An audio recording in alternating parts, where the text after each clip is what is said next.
اذن یکفا همکا ویغفر ذنبکا. نړول نه څه پکار دي، خو دوه سترګې د الله نه غواړي، نور هغه څه غواړي. موږ د الله نه څه غواړو؟ الله په دنیا کې یو بېغمه زندګي را نصیب که. دا غواړئ که نه غواړئ؟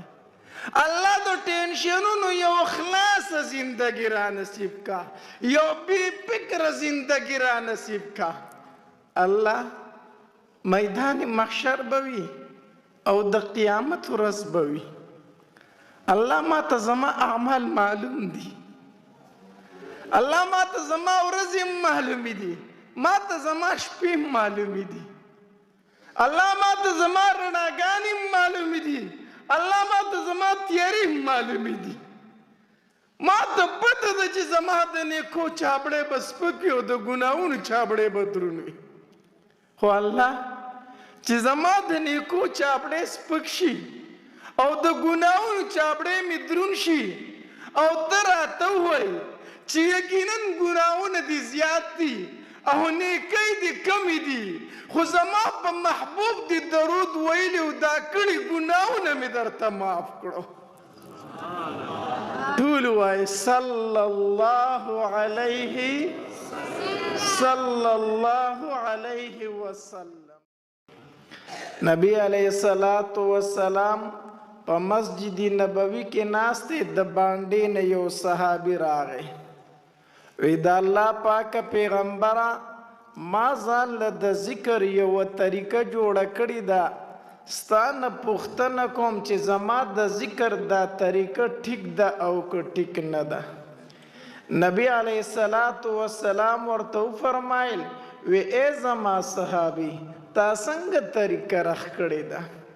وی د الله پاک پیغمبره زه په شپه ورځ کې 2 حصې نور ذکر کوم او 1 حصه پتا باندې درود واما. آیا دا درود پتا باندې کافی دی؟ نبی علیه الصلاة والسلام ورته وفرمایل وی او خو که دا درود دی په ما باندې زیات که نو ښه به وي. څه به وي؟ ښه به وي. صحابي ورته بیا وی د الله پاکه پیغمبره چې یو کار وکړمه، په شپه ورځ کې نیمه حصه نور ذکر کوم او نیمه حصه پتا باندې درود واما.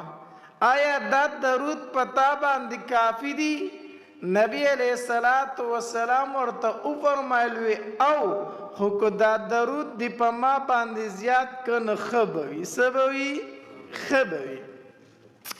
بیا ورته هغه صحابي وی د الله پاکه پیغمبر چې بیا یو کار وکړمه، په شپه ورځ کې 1 حصه نور ذکر کوم او 2 حصې پتا باندې درود واما، نو آیا دا درود کافی دی؟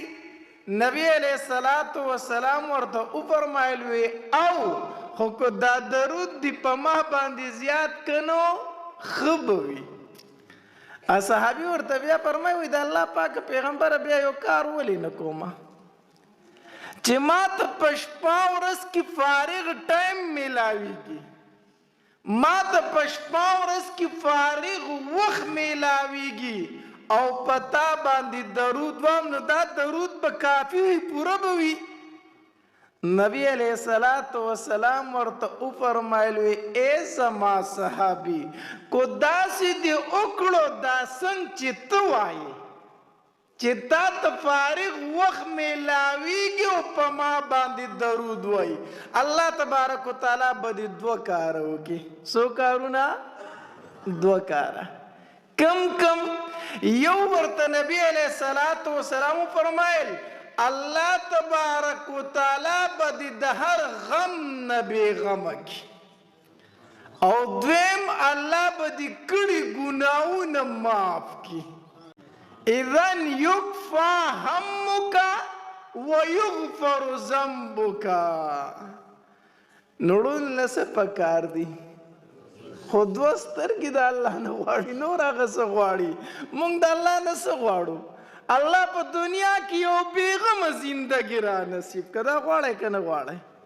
الله د ټینشنونو یو خلاص زندگی را نصیب کا، یو بی فکر زندگی را نصیب کا.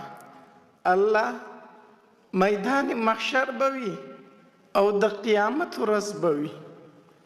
الله ما ته زما اعمال معلوم دي، الله ما ته زما ورځې معلومې دي، ما ته زما شپې معلومې دي، الله ما ته زما رڼاګانې معلومې دي، الله ما ته زما تیارې معلومې دي.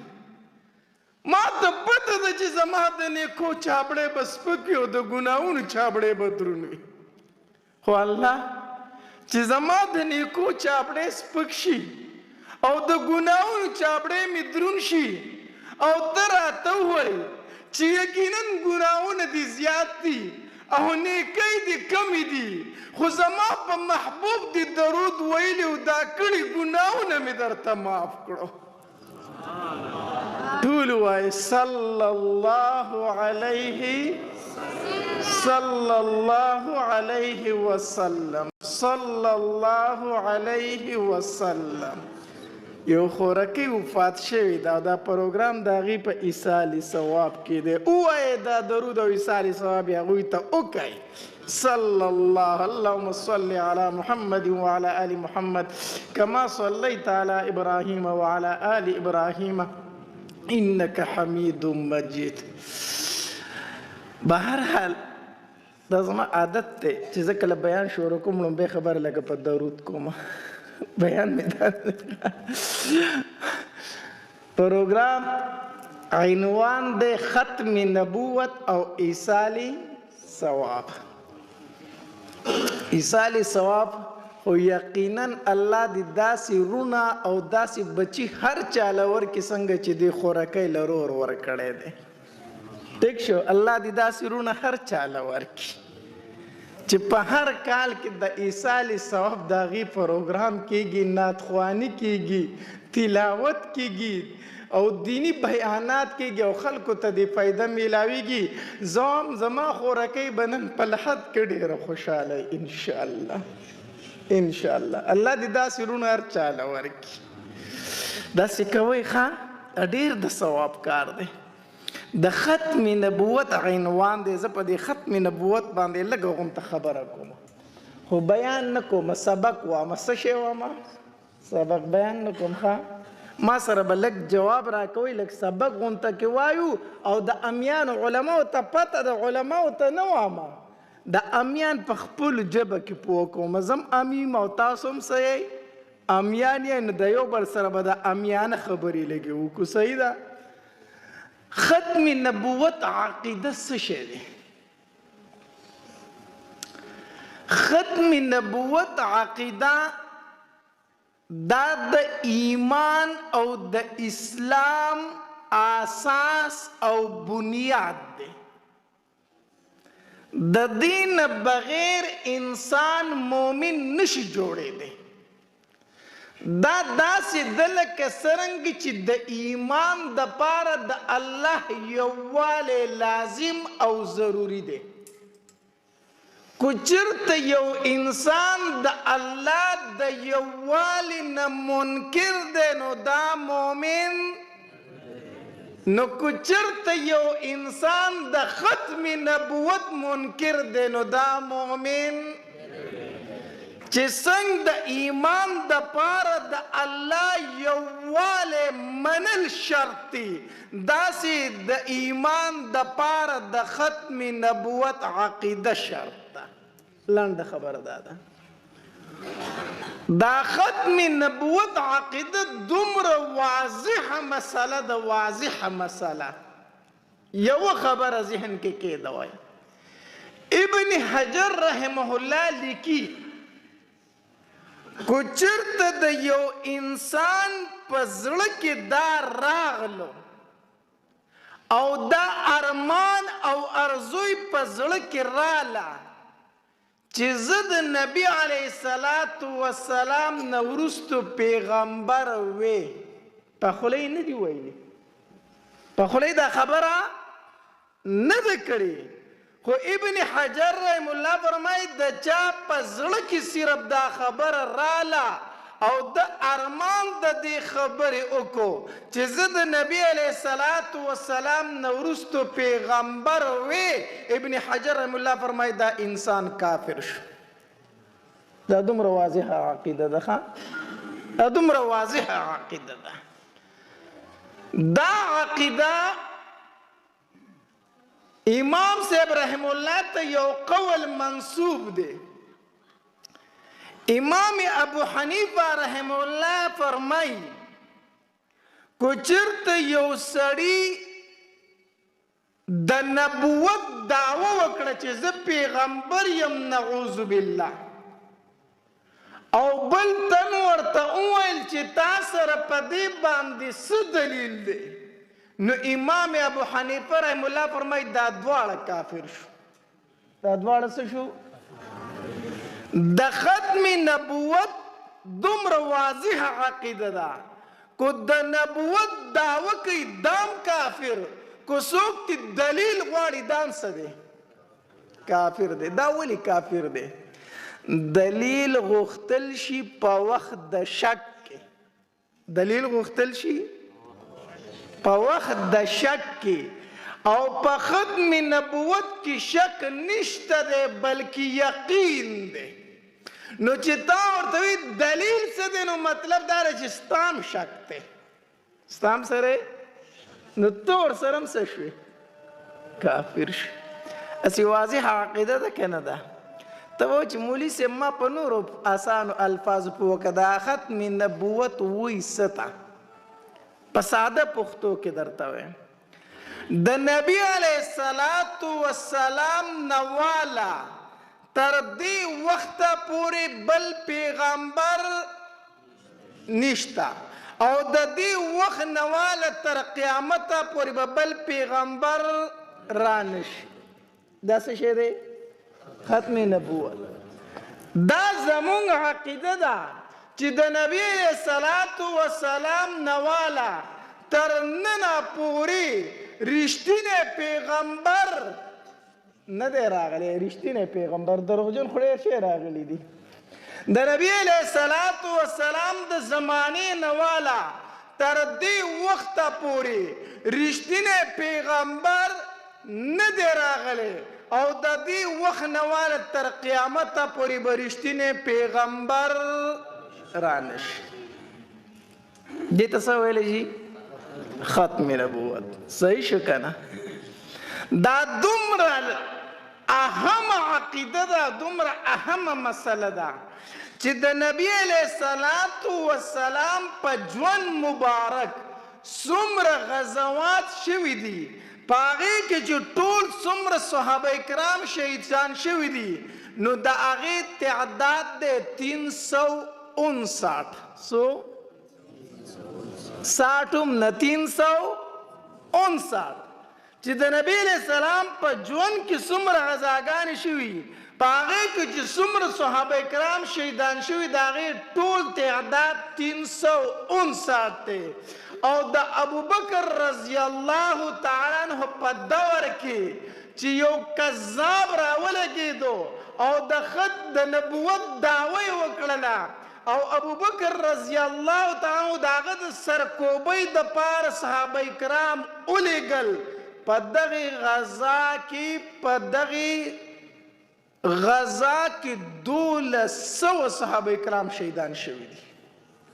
څو صحابه کرام؟ 1200. په نورو ټولو غزاواتو کې صرف 359 صحابه کرام. او چې کوم سړي د عقیدې د ختم نبوت نه انکار کړی و او د نبوت دعوه یې کړې وه، ابوبکر رضی الله تعالی د هغه د مردارولو دپاره 1200 صحابه کرام شهیدان کړي دي. دا دومره اخمه عقیده ده. صحیح شو که نه؟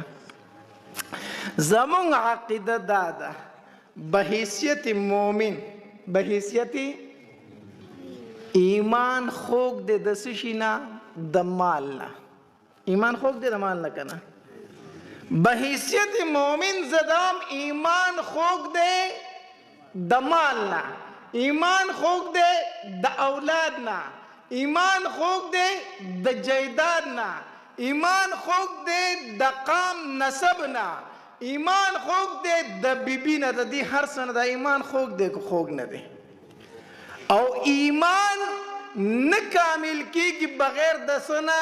د ختم نبوت عقیدې نه.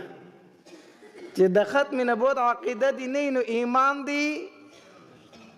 نو په ختم نبوت باندې مال هم قربان، په ختم نبوت باندې اولاد هم قربان، په ختم نبوت باندې جایداد هم قربان، په ختم نبوت باندې بیبیانې بچی هم قربان انشاءالله. صحیح شو که صحیح نشو؟ ځکه چې ایمان د څه نه خوږ دی؟ د مال نه، د اولاد نه. او ایمان راځي بغیر د ختم نبوت د عقیدې نه. نو په ختم نبوت باندې مال جایداد سر قربان. داسې ده که داسې نه ده؟ د نبی علیه الصلاة والسلام د زمانې پورې چې الله څومره پیغمبران را لېږلي هغه رښتیني پیغمبران او موږ یې تصدیق کوو. د آدم علیه الصلاة والسلام نه واله تر نبی علیه السلام پورې چې کوم پیغمبران راغلي دا رښتیني پیغمبران دي او موږ یې څه کوو؟ تصدیق. خو چې د نبی علیه الصلاة والسلام نه وروستو څوک د پیغمبرۍ دعوه کوي کو په هر شکل سره وي، په څه سره وي؟ د امیان دا خبره واورئ، کو په هر شکل سره وي، خو چې خبره پکې د نبوت راځي که نه نو دا انسان به کافر. دا زموږ عقیده ده. صحیح ده که نه؟ په دې کالجونو یونیورسټو کې د هلکانو ته وامه په دې باندې کوشش شروع دی، تعویلونه وله جوړوي. نه موږ داسې نه وایو، داسې وایو، داسې نه وایو، داسې وایو. د هلکان د یوه خبره د ځان سره وساتي چې دا خبره پکې راتله چې د نبی علیه الصلاة والسلام نه وروسته دا پیغمبر دی داسې داسې داسې، چې د نبوت خبر راتله او د نبی علیه السلام نه وروسته راتله نو دا کذاب دی، دجال دی. پوهېږئ که نه پوهېږئ؟ په دې باره چا سره بحث نه کوئ. ما دا خبرې باندې د امیان پوهېږئ علمان؟ امیان پې پوهېږئ که نه پوهېږئ؟ د نبی علیه الصلاة والسلام پورې د آدم علیه الصلاة والسلام نه واله تر نبی علیه السلام پورې رښتیني پیغمبران دي، موږ یې څه کوو؟ تصدیق کوو. د ختم نبوت ته قرآن ته راواله که تا ته په خپله پته ولګي. تقریبا 100 آیتونه په ختم نبوت باندې دلیل دی. مخکې چې څومره پیغمبران الله را لېږلي دي، الله تبارک وتعالی مخکې پیغمبران نه یو وعده اخیستې وه. وَإِذْ أَخَذَ اللَّهُ مِيثَاقَ النَّبِيِّينَ لَمَا آتَيْتُكُم مِّن كِتَابٍ وَحِكْمَةٍ ثُمَّ جَاءَكُمْ رَسُولٌ مُّصَدِّقٌ لِّمَا مَعَكُمْ لَتُؤْمِنُنَّ بِهِ وَلَتَنصُرُنَّهُ.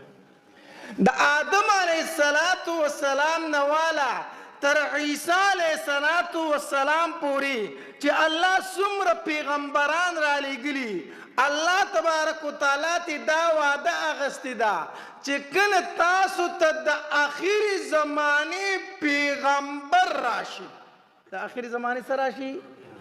لتؤمنن به، په هغه باندې به ایمان راوړئ، ولتنصرن، او د هغه به څه کوئ؟ امداد به کوئ، د هغه امتیان به جوړېږئ. خو چې کله نبی علیه الصلاة والسلام الله راولېږو نو د نبی علیه الصلاة والسلام په ژبه د الفاظو انا خاتم النبیین.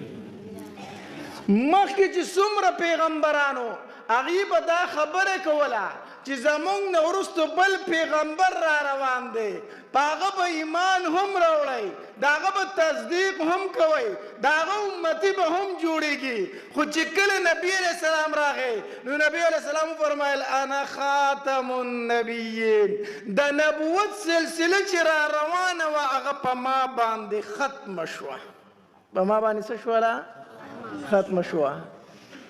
لاړ چې سوره بقره اول راواله، د مؤمن صفات چې الله تبارک وتعالی ذکر کوي که نه، الذین یؤمنون بالغیب ویقیمون الصلاة ومما رزقناهم والذین یؤمنون بما وما انزل.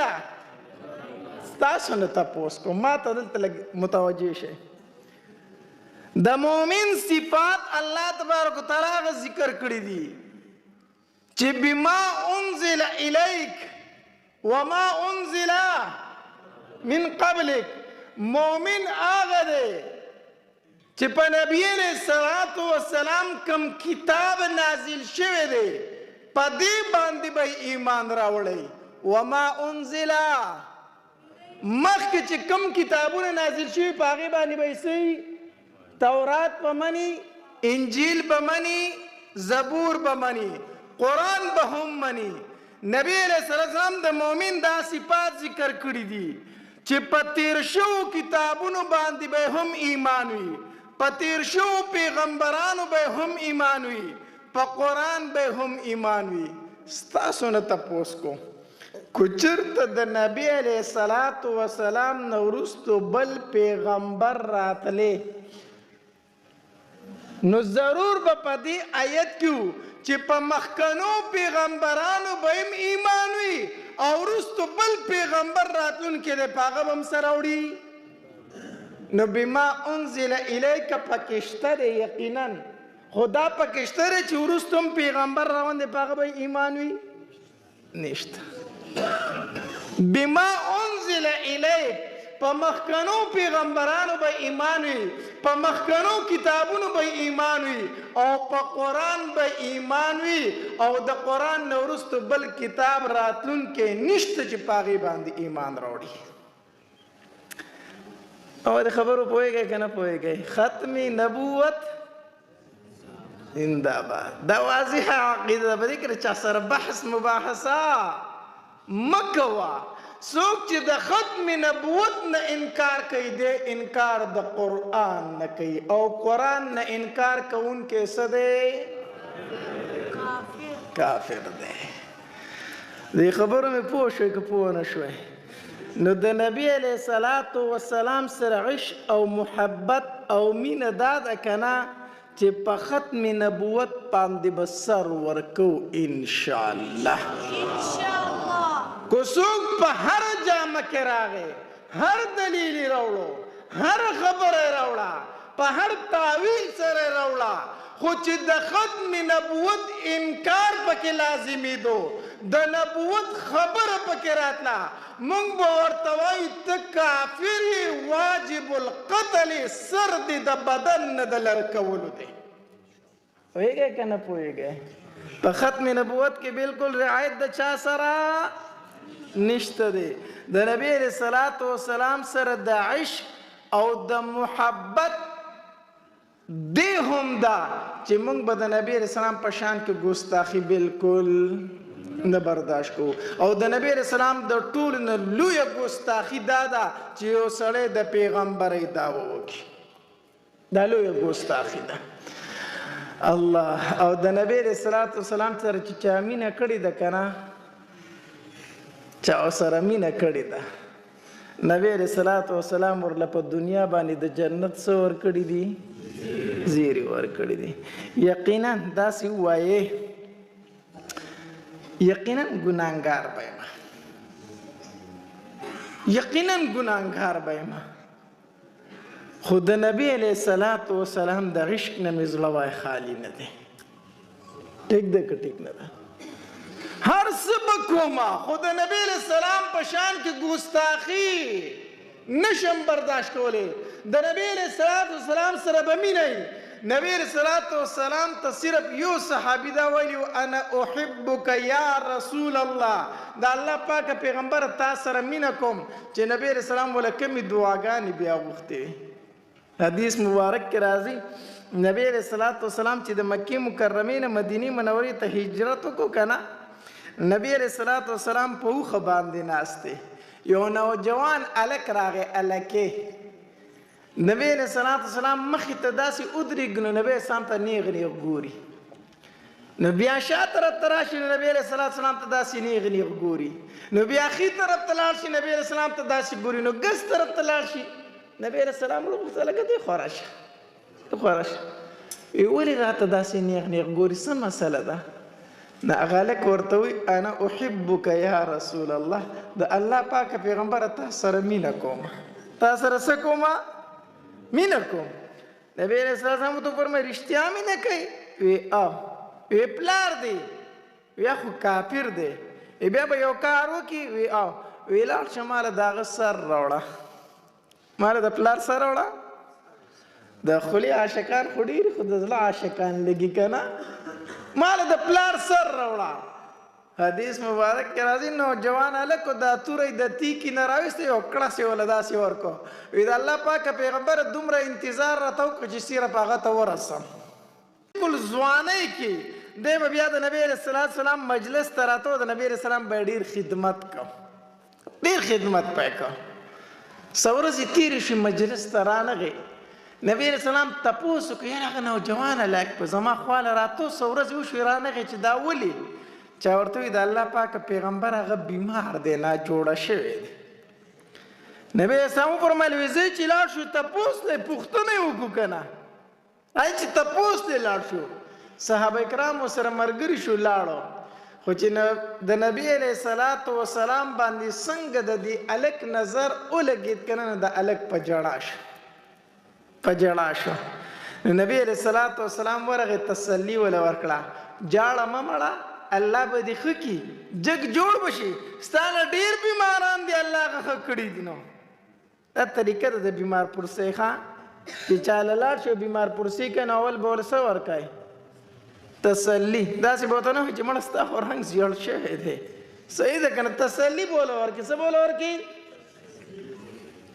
نو نبی علیه السلام ورله تسلي ورکړه نو هغه نوجوان صحابي ورته څه وایي وایي د الله پاکه پیغمبره په دې باندې نه جاړم چې زه بیمار یم په دې نه جاړم خو د الله پاکه پیغمبره دا جاړم ځکه چې زه مدینه منوره کې وم ما به دا خبره ډېره اورېدله چې مکه مکرمه کې زموږ پیغمبر دی او خلک پې ډېر ظلمونه کوي به دا خبره اورېده نو ما وایي چې ارمان چې دا پیغمبر مدینې ته راشي زه به ډېر خدمت کوم د الله پاکه پیغمبره ته مدینې ته رالې خو معلومیږي داسې چې زه درنه جدا کېږم ستا خدمت مې ونه کو ما ته معلومیږي دا چې زه په دې بیمارۍ کې مرم ستا نه جدا کېږم خفه په دې ما جاړم په دې چې ستا خدمت مې ونه کو نبی علیه السلام ورله په دې سر باندې لاس کېښود او ډېرې دعاګانې ورته وکړې چې نبی علیه السلام څنګه راووت که نه نو وارثانو ته ورله وی